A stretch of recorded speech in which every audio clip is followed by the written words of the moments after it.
Salut tout le monde, soyez les bienvenus sur la chaîne du Pauvre Fou pour une nouvelle vidéo du Petit Collectionneur. Avant de rentrer dans le top du jour, je vous propose une mise en contexte qui va vous aider à comprendre comment fonctionnent ces top figurines. Cette vidéo d'introduction que vous regardez sera exactement la même pour chacune des vidéos top. Si vous connaissez, vous pouvez passer et aller directement au top du jour. Pour ça, j'ai mis les timers dans la description de la vidéo. Pour commencer, il me paraît important de vous rappeler que des éliminatoires ont eu lieu fin décembre dernier.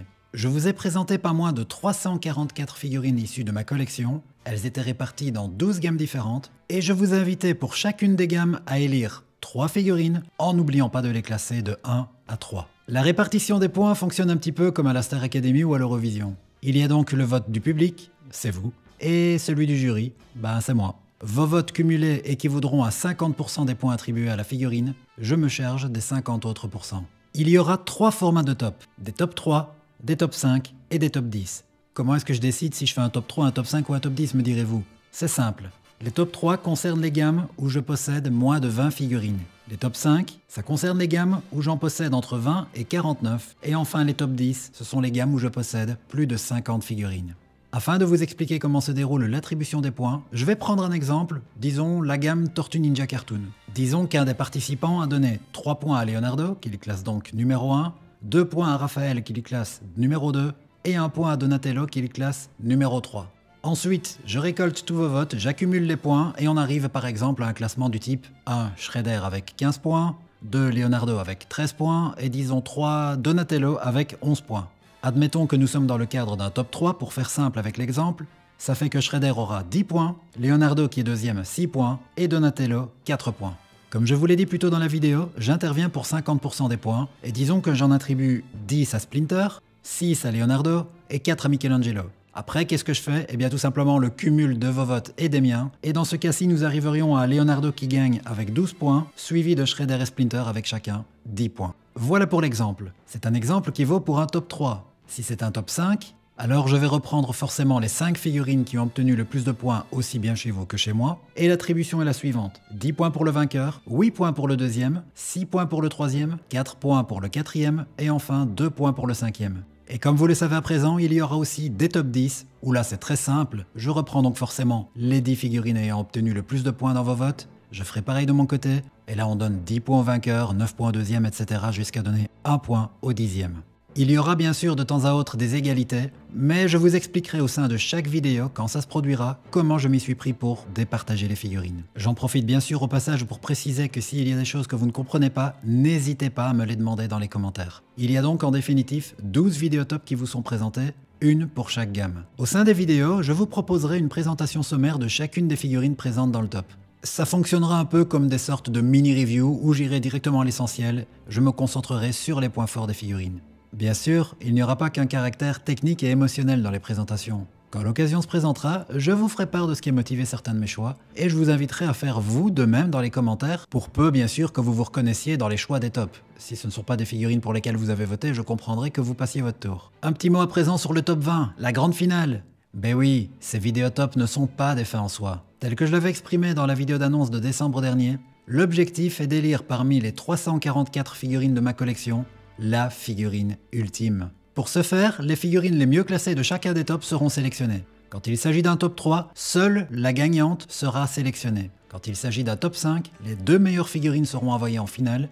Et quand il s'agit d'un top 10, ce sont les 3 meilleures figurines qui seront sélectionnées pour la grande finale. Afin d'établir le top 20, je ferai bien sûr de nouveau appel à vous. Je vous demanderai d'élire les 5 figurines que vous préférez, de les classer de 1 à 5, et le total de vos votes équivaudra pour 50% des points attribués aux figurines. Et forcément, je m'occuperai des 50 autres pourcents. Le rappel des gammes en lice avec pour chacune le nombre de qualifiés pour la finale.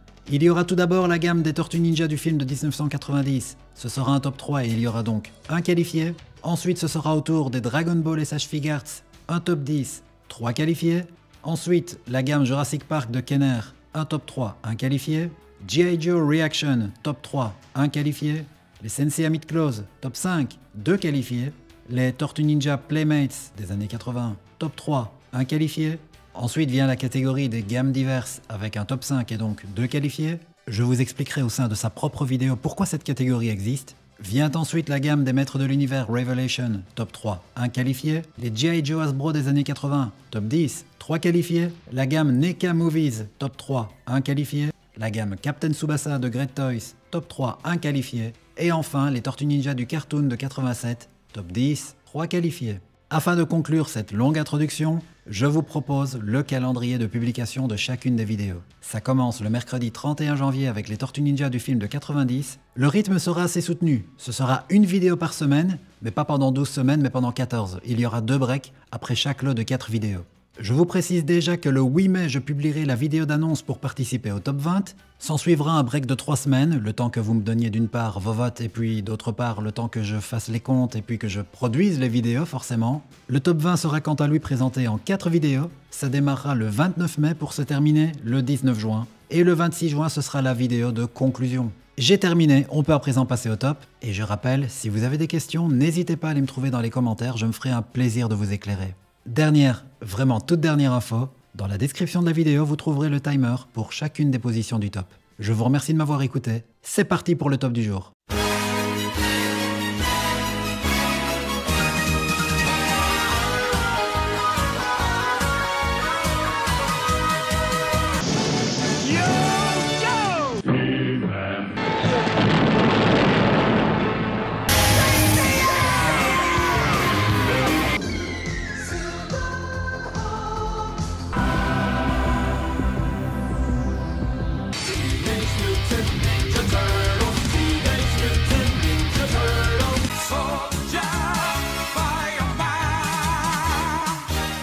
Vous allez enfin comprendre pourquoi cette vidéo existe. Qu'est-ce que j'entends par gamme diverse? Eh bien tout simplement, toutes les gammes de jouets pour lesquelles je possède moins de 10 figurines. 10 figurines, j'estime que c'est le nombre minimum afin de pouvoir prétendre faire l'objet d'une vidéo qui est entièrement consacrée à une gamme. En élaborant le projet des top figurines en décembre dernier, j'ai réalisé que j'avais tout de même pas mal de figurines qui restaient sur le carreau. J'en ai totalisé 36 et je me suis dit que ce serait pas juste de les exclure de la compétition. C'est la raison pour laquelle j'ai regroupé toutes ces figurines dans cette 7e vidéo top.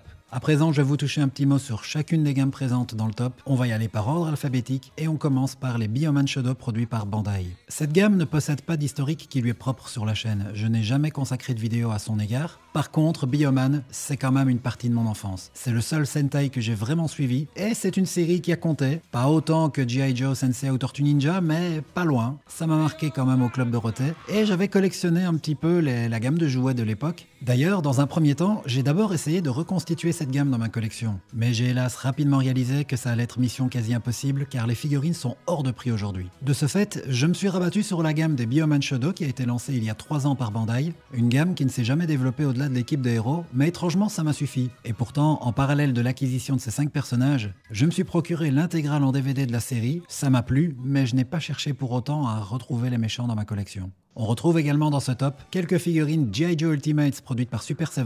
J'en ai déjà parlé dans le 3e top consacré aux figurines G.I. Joe Reaction, produites elles aussi par Super 7.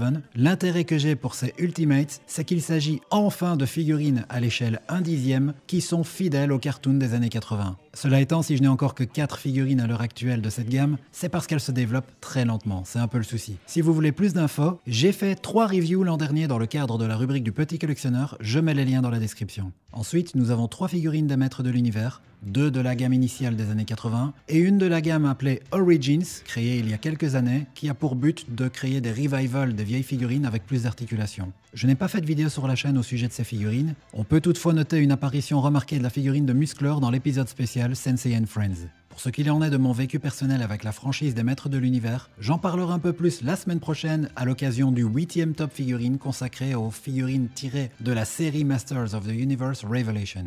On fait à présent un rapide détour par une figurine Rocky, tirée donc de la saga du même nom, produite par le fabricant Jakks Pacific. Il s'agit de Rocky tiré du film Rocky IV. Je n'ai que cette figurine de cette gamme et j'avoue que j'ai dû faire des recherches lorsque j'ai préparé les top figurines afin de comprendre d'où venait cette figurine car je n'ai plus la boîte, je ne sais même plus exactement quand je l'ai achetée. Toujours est-il que j'adore cette saga. C'est tout ce que j'ai à dire pour cette figurine malheureusement. Dans ce top des divers gammes, je vais vous parler un petit peu de Senseiya avec l'unique représentante des Close Series, la gamme de notre enfance. Il s'agit de Seiya V1. J'en profite pour rappeler au passage qu'un top 5 consacré aux figurines Senseiya Meet Close a été diffusé sur la chaîne il y a 2 semaines. J'ai déjà un petit peu parlé de cette gamme, mais je sais que je ne vous ai pas donné le détail de ma collection d'enfance. J'ai eu Shun comme bronze V1, c'est tout. Je n'ai pas réussi à trouver les autres. Seiya V1 consistait donc en un fantasme qui s'est enfin réalisé récemment grâce à de nombreuses recherches sur Facebook. Sinon, étant enfant, j'ai également eu 6 chevaliers d'or, le lion, le bélier, le taureau, le capricorne, les gémeaux et la balance, 3 des 5 bronzes V2, à savoir Seiya, Shun et Yoga, un seul guerrier divin, Cid de Mizar, un seul marinas, Canon, ainsi que Marine. Cependant, au début de l'adolescence, ma collection a bougé. J'ai dû me séparer d'une bonne partie de ce que j'avais étant petit, mais je suis parti à la conquête des 12 chevaliers d'or, et grâce à des petites annonces dans les journaux, à des brocantes, j'ai pu les dégoter. Malheureusement, avec le temps, ils ont mal vieilli, les armures se sont rouillées, j'ai fini par les jeter car ils ne valent vraiment plus rien, ce qui fait que je n'ai plus que CAV1 aujourd'hui dans ma collection. 3 figurines Silverrocks Ultimates produites par Super 7 sont de mise également. Je les ai chroniquées l'an dernier dans le cadre de la rubrique du petit collectionneur, je mets le lien bien sûr dans la description. J'ai un petit peu suivi le dessin animé des Silverrocks au Club Dorothée, mais ça ne m'a pas marqué outre mesure. Je n'ai eu qu'une seule des figurines de la gamme d'époque, il s'agissait de Monster dans sa version Perfect. On en vient à présent à la gamme Stranger Things produite par le fabricant McFarlane. J'ai fait il y a quelques années une vidéo sur la chaîne, c'était une vidéo diorama où je présentais donc un diorama que j'ai fait sur Stranger Things, sur la saison 1, et je mettais en scène les figurines que j'avais à ce moment-là. Stranger Things est une série que j'ai découverte dès sa sortie en été 2016, j'ai accroché directement, je suis resté fidèle, j'ai suivi les 4 saisons, et il y a quelque chose d'amusant avec cette série, c'est qu'elle nous apprend la patience, et ça c'est bien quand on est un collectionneur de figurines, car c'est une vertu qu'on se doit d'avoir. Et je termine par la gamme la mieux représentée dans cette vidéo,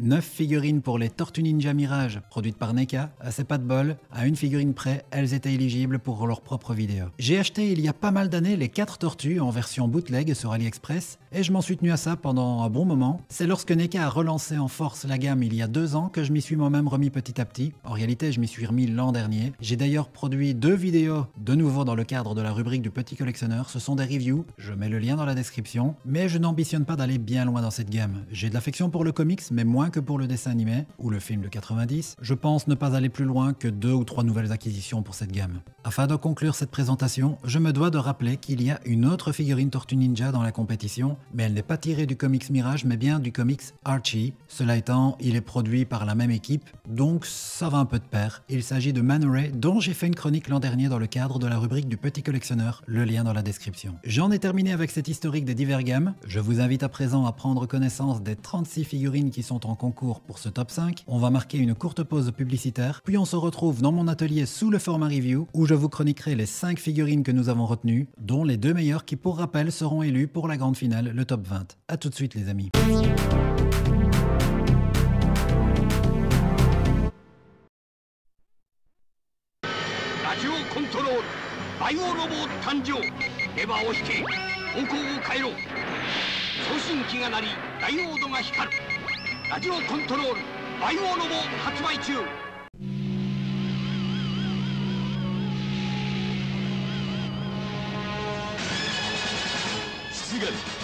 バイオドラゴン超大型戦艦から巨大空母へ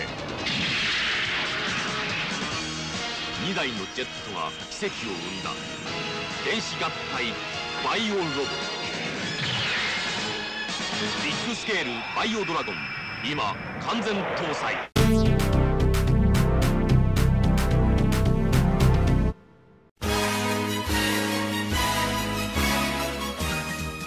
En 5e position de ce top, nous retrouvons une figurine issue de la gamme G.I. Joe Ultimates produite par Super 7.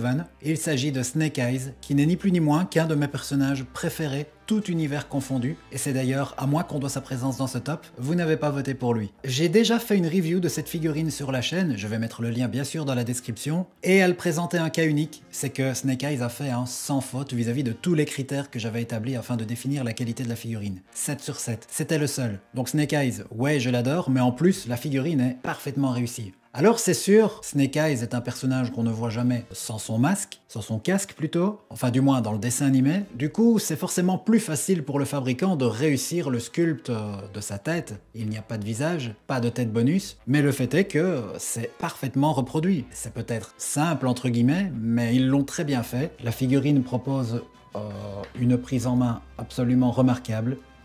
Les membres ne sont ni trop rigides, ni trop souples. C'est un régal à manipuler.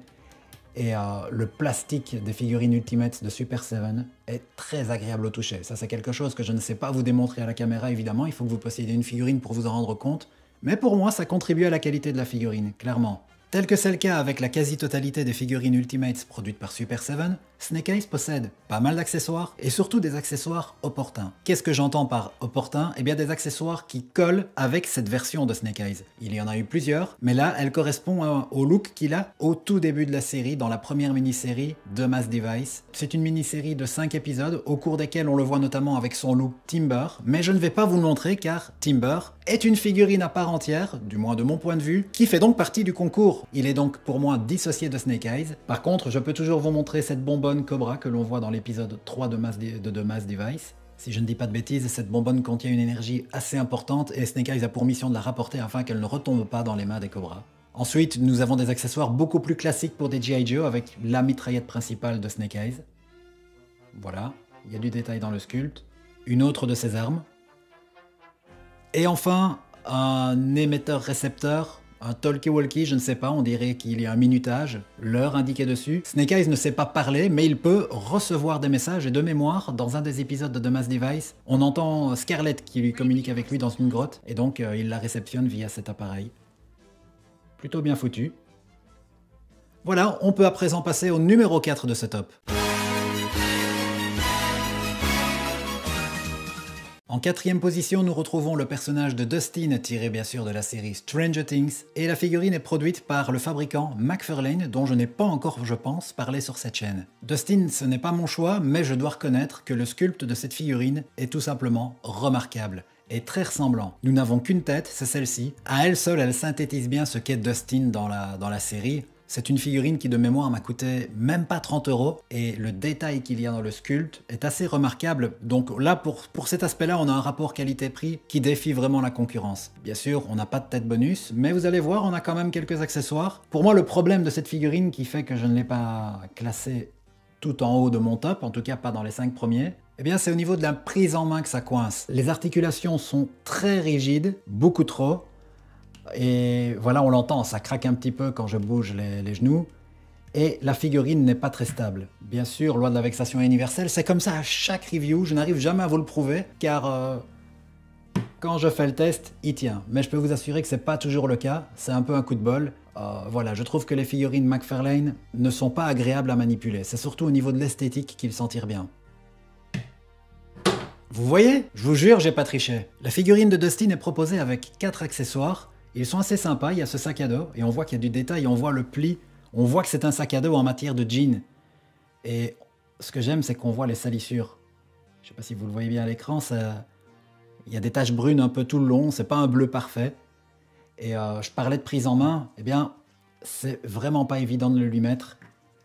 Évidemment, je vais y arriver sans problème, rien que pour vous, comme par hasard, mais là, j'arrive aux limites de l'articulation de son bras. Pour le plier, c'est pas simple.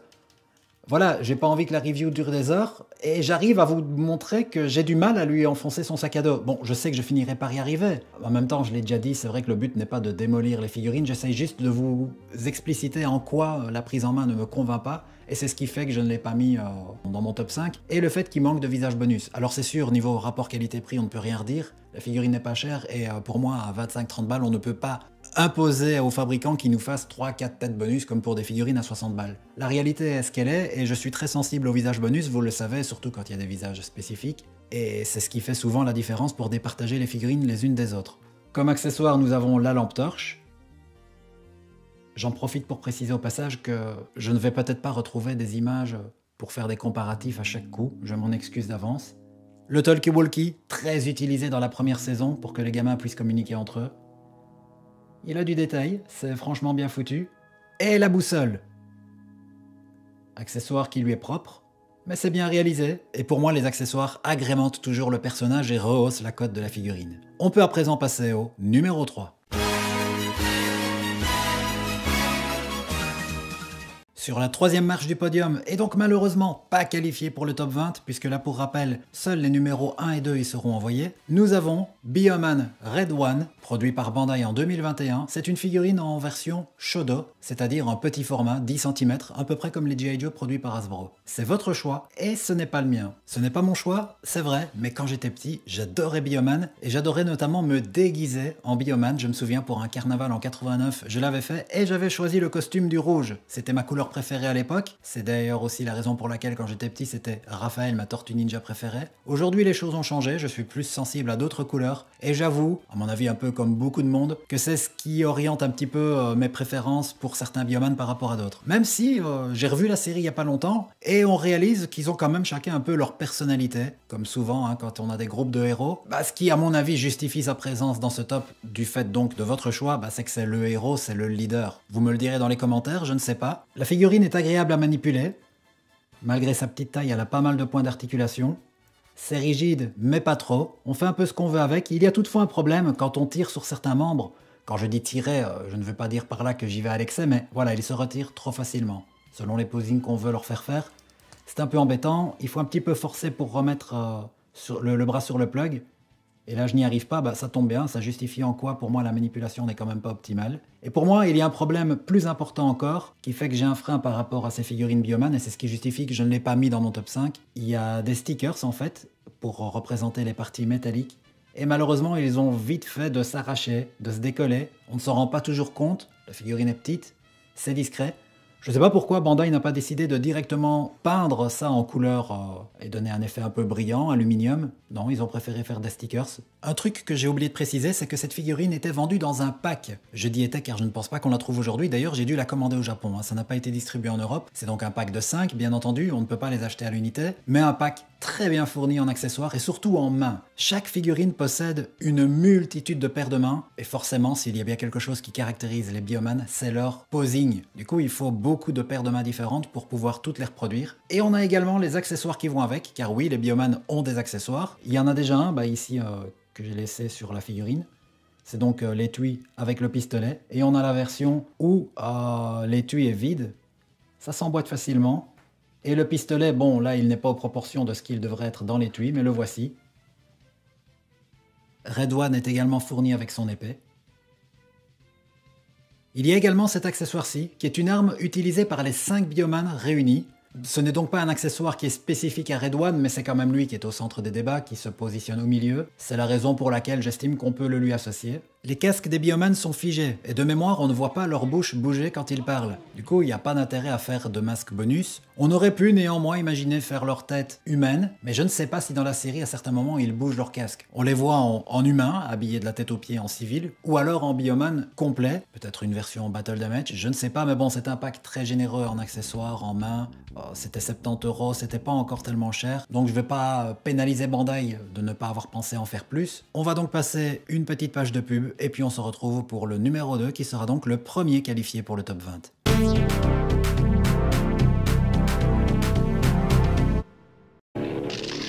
Has the fight been set yet?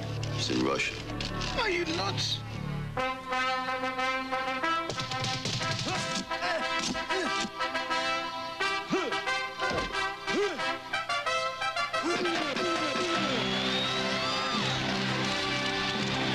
I must break you. Rocky IV, rated PG. Now playing. Check newspapers for a theater near you. Silverhawks, partly metal, partly real, mighty warriors with the powers to protect space from all evil. Muscles busting out, Shredder too. Stargazer seen us. Figures with weapon birds sold separately. Flybird, Surgery Report, Quicksilver, Activate Power Wing, Tallywhack, Brigade Scissor Wing. Now take him down. Mumbo Jumbo Air Shot. It's hero stomping time. No way. Buzzsaw with Shredditor, Quicksilver with Tallyhawk. Other figures with weapon birds sold separately. Silverhawks, new from Kenner.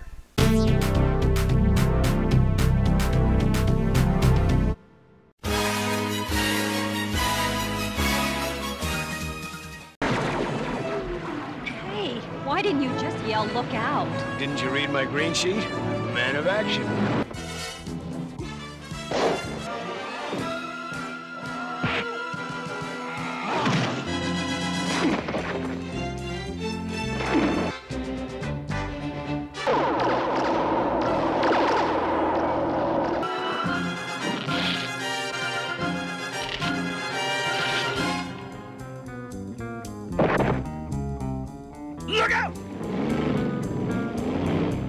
En deuxième position, nous revenons à la gamme des G.I. Joe Ultimates produits par Super 7 avec Duke, le héros des débuts de la série. C'est la première fois dans ce top que l'on retrouve une gamme qui a déjà été présentée, et c'est mon choix, pas le vôtre. Ça fait 4 figurines et on n'est jamais d'accord pour l'instant. À l'heure où je vous parle, Duke est probablement la figurine que je préfère dans cette gamme. Vous allez me dire, il n'y en avait que 4 lors des éliminatoires. C'est vrai, mais les éliminatoires ont eu lieu en décembre dernier. Là où je vous parle, nous sommes en février, et depuis j'ai acquis la vague 3. Même si la vague 3 est plutôt réussie, Duke reste, je pense, la figurine que je préfère, et c'est ce qui fait que je lui ai donné beaucoup de points pour ce top. Par ailleurs, c'est un personnage que j'apprécie beaucoup. Top 10, si pas top 5, toutes licences confondues de G.I. Joe. Désolé, je vais un petit peu me répéter par rapport à ce que j'ai dit pour Snake Eyes tout à l'heure, mais s'il y a bien un aspect sur lequel Super 7 est homogène avec ses figurines, c'est la qualité de la prise en main et du plastique. Duke ne fait donc pas exception, il est bien rigide, juste ce qu'il faut.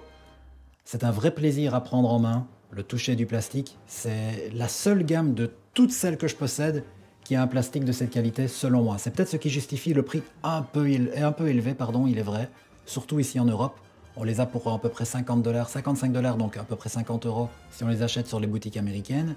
Ici en Europe, on est sur du 75-80 selon les revendeurs. Quand je dis en Europe, en France bien sûr. Duke est un personnage à visage découvert, il n'a pas de masque, il a donc des têtes bonus, et vous allez voir à quel point c'est un régal le changement. Ça c'est pas toujours le cas avec les figurines Ultimate, là j'ai envie de dire que c'est un peu un coup sur deux. Vous avez vu, je n'ai pas du tout dû forcer aussi bien pour en mettre une, peut-être un tout petit peu plus pour la remettre, et encore je m'handicape moi-même la manipulation, puisque j'ai décidé de lui laisser son sac à dos. Je vais y venir dans un instant puisque c'est un accessoire.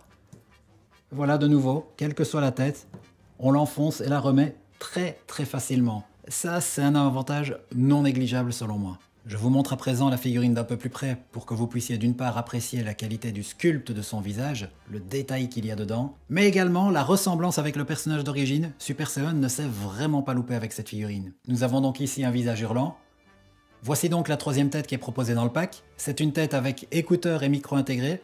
Je pense que ça ne vaut que pour les scènes d'aviation, car à peu près tous les G.I. Joe savent piloter des avions, bah ouais, ils savent tout faire. L'expression est du coup plutôt neutre avec la bouche ouverte, ils sont en train de parler, et c'est également plutôt bien sculpté. Selon moi, la qualité du sculpte de ces figurines Ultimates n'est pas à louer que vis-à-vis de la réalisation des visages, mais aussi vis-à-vis de la réalisation des accessoires. Il y a pas mal de finesse et de détails dans le sculpte de ce sac à dos. Sac à dos qui au passage n'a peut-être pas été inspiré du cartoon. Je ne sais pas, j'ai pas encore revu tous les épisodes, mais je sais des aveux du patron de Super 7 lui-même que lorsqu'il réalise les figurines, enfin lorsqu'il pense la conception de ces figurines, il ne s'inspire pas toujours du cartoon, ils vont parfois chercher des éléments dans le comics, et il s'inspire également, je pense, des figurines Hasbro qui sont à l'origine de tout dans le grand lore des G.I. Joe. Voici donc son arme principale, tirée donc pour moi de cette figurine Hasbro de 83.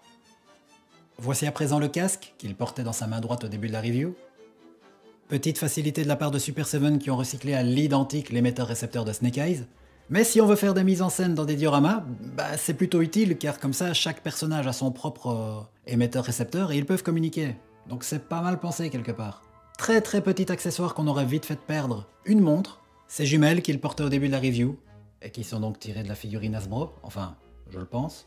Et enfin, une deuxième arme, ici à gauche, qui est la réplique identique de celle de Snake Eyes. Et pour conclure avec ce Duke, je dirais qu'il a la chance de ne pas souffrir de véritables défauts du point de vue du contrôle qualité. Si vous avez suivi mes reviews sur les figurines Ultimates G.I. Joe ou Silverhawks, vous saurez que Super 7 pêche souvent à ce niveau-là, et il y a parfois de gros soucis. Au regard de toutes ces raisons que j'ai énumérées, j'estime que Duke mérite entièrement sa deuxième place dans ce top, et ça fait donc de lui le premier des deux qualifiés pour le top 20. Il va être rejoint par une figurine qui va vous faire très plaisir, vraiment très plaisir. Découvrons sans plus attendre le numéro 1.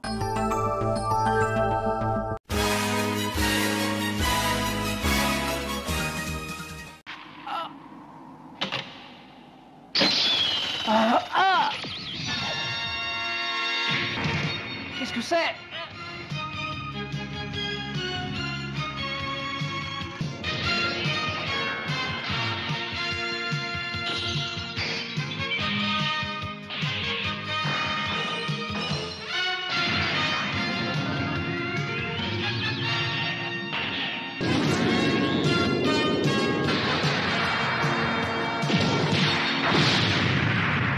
Tu as peur, hein? Tu n'as pas tort, car je vais t'entraîner au fond de la mer. Et là, nous verrons bien qui de toi ou de moi sera le plus fort. Tu es fou, on périra tous les deux.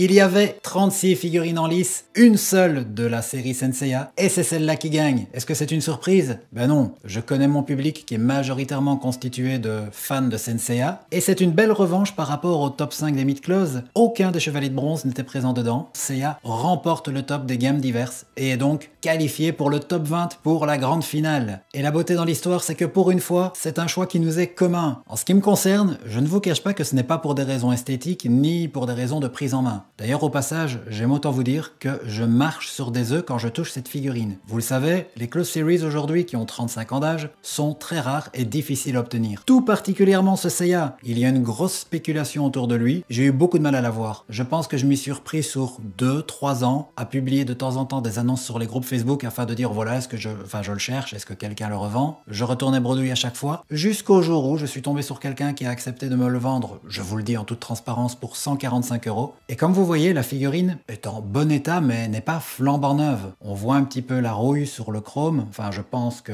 ça transparaît à l'image, mais c'est pas grave. Elle est complète, les armures ne sont pas cassées, elle a encore bon aspect globalement et elle est dans sa boîte d'origine. Peut-être que ça vous a charmé car c'est vrai que vis-à-vis de la rareté de l'objet, l'avoir avec la boîte c'est un gros plus. Surtout les boîtes Senseiya Vintage qui ont un charme tout particulier, tout spécifiquement les boîtes françaises. C'était d'ailleurs une de mes demandes dans l'annonce, je ne le voulais pas en loose. Je me souviens quand j'étais petit, je fantasmais à l'idée de tomber un jour sur ce Seiya. Je me rappelle dans les folders, on voyait la collection au grand complet. Lorsque j'ai mis les pieds dans les magasins afin de découvrir les figurines Senseiya dont j'avais entendu parler, mais dont je connaissais déjà le dessin animé depuis un petit moment, nous étions courant de l'année 89. Je ne sais pas chez vous en France quand est-ce que ça a débarqué, je pense 88, Japon je crois 87, mais je sais que chez nous, les bronzes V1 c'était déjà plus possible de les avoir, à moins d'arriver pile le jour même où ils ont été mis en vente pour la première fois. J'ai juste trouvé Shun, je connais quelqu'un qui a trouvé Yoga, mais c'était déjà beaucoup plus rare de connaître des gens qui avaient Seiya ou Shiryu. Dites-moi dans les commentaires si vous avez eu des vintage à l'époque, et si vous avez pu mettre la main, ne fût-ce que sur Seiya ou Shiryu. Je crois que ce sont les deux les plus prisés, les plus rares. Seiya c'est le héros et Shiryu peut-être le bronze le plus populaire avec Iki. Pour moi c'était un fantasme, je ne les avais jamais vus en vrai. Là maintenant c'est chose faite, grâce à internet, au groupe Facebook, à la commu. C'est pour cette raison purement affective que je l'ai mis dans mon top 5. Vous verrez à quelle position tout à l'heure puisqu'on va bientôt parler du détail des votes. Je devine que pour vous, outre le fait que c'était la seule figurine Senseiya en lice, ce côté collector, ce côté vintage, cet aspect de rareté a dû jouer dans votre choix de les lire dans vos top 5. Seiya, rejoint par son dauphin Duke, viennent cocher les 2 cases qui étaient libres pour la gamme d'Hivergamme. Ils rejoignent donc 9 figurines qui étaient précédemment qualifiées. Ça en fait 11, on avance, on a déjà fait 7 vidéotopes, il en reste 5 et 9 places à prendre. Le détail des votes de ces gammes diverses.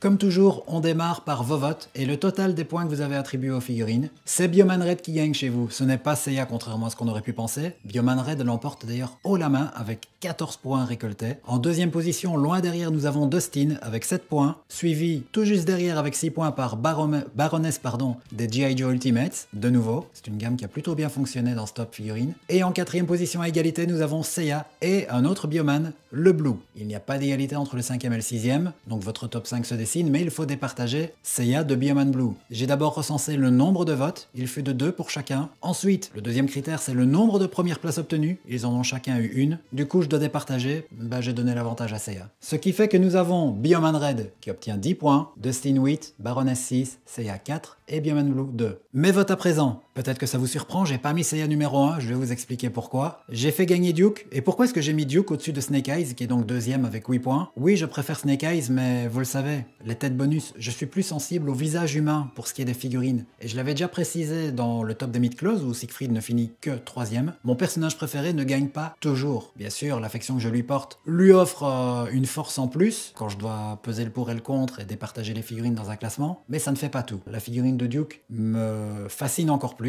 Et pourquoi est-ce que je les ai fait gagner par rapport à Seiya? Eh bien Seiya, ça fait pas si longtemps que ça que je l'ai. Je l'ai obtenu en décembre. Il y a donc peut-être encore un peu l'effet nouveauté qui joue. Et c'est uniquement la rareté de la figurine. C'est uniquement ça qui fait qu'il est dans le top. Car d'un point de vue esthétique, il tient pas la comparaison. Du coup, j'ai essayé de calmer mon ardeur vis-à-vis de ce Seiya que j'aurais été tenté de mettre numéro 1. Car j'ai vraiment réalisé un rêve de gosse. Mais je me dis que ça ne doit pas tout faire. L'esthétique et l'aisance à la prise en main, pour moi, ça doit pas forcément toujours primer, mais j'arrivais vraiment pas à me décider entre lui et Duke et Snake Eyes. Je me suis dit, si je mets Duke devant Seiya, Snake Eyes alors c'est la même chose, car il a grosso modo les mêmes qualités que Duke. Si je mets une Ultimate faite dans les années 2020 devant Seiya, la deuxième passera aussi devant. Bioman Rose ensuite arrive en 4e position, suivi de Bioman Yellow. J'ai pas réussi à les départager. C'est d'une part, Yellow c'est sa personnalité, et la couleur jaune me fascine de plus en plus, mais je sais pas pourquoi, avec les Bioman je trouve que le rose ça rend particulièrement bien. Du coup le total des votes, désolé je me suis un peu égaré, eh bien on a une égalité,